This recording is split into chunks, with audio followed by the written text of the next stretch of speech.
Сонда сізге әкенің өлеңмен қалдырған бір өсиеті болыпты. Менің әулетімдіге ұстаным болып кеткен әкем 4 ауыз сөзі бар. Әкем бір сөзі: ай түнде керек, ақыл күнде керек, ұлтын ұлықтамаған ұрпақ кімге керек деп. Сосын кейде балалықпен еркелік жасап қоямыз, шамал тентекті жасап қоямыз. Сонда ұрыспайды тұғын: әй балдарым, өмір деген қақтығыс, етек жеңіңді қаттығыс деп айтып отыратын тұғын. Біз 10 баламыз ғой, армандап отыратын тұғын: ей шіркін, бүкірдің арманы шалғасына бір жату деп. Сөйтіп жүргенде әкем мен анам арасына жылса екеуі бірден соң бірі өтті де 9 бала менің қолымда қалды.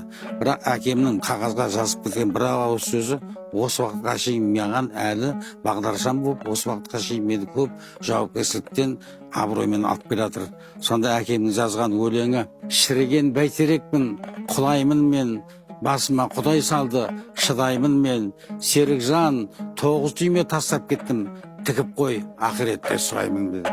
9 түймесі 3 қарындасым, 6 інім, Аллаға мың қайтара шүкір, бәрі де өсіп, өніп, немерелі болып, үлкен бір әкемнің кішкентай ғана шаңырағы Құдай үйген төбеге айналды.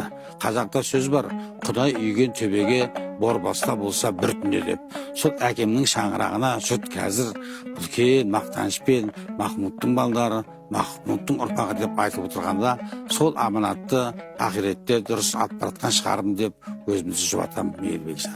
10 баланың үлкені Серік ағамыздың өмірлік қағидасы қандай болды? Бірінші 5 қасиетті ұстанамын.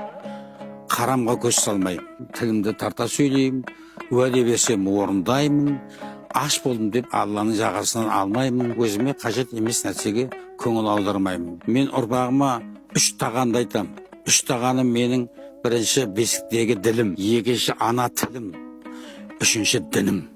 Осы ділімді, тілімді, дінімді таза ұстасам, менің қағидам сол, ұрпақтарыма да осындай жақсы бір керемет жол көрсетемін деп ойлаймын. Алланы сыйла, алдына барасың, анаңды сыйла, жұмақты табасың, халқыңды сыйла, тарихта қаласың, ағайынды сыйла, бағаңды аласың деп осындай балдарыма қағида үйретіп отырамын.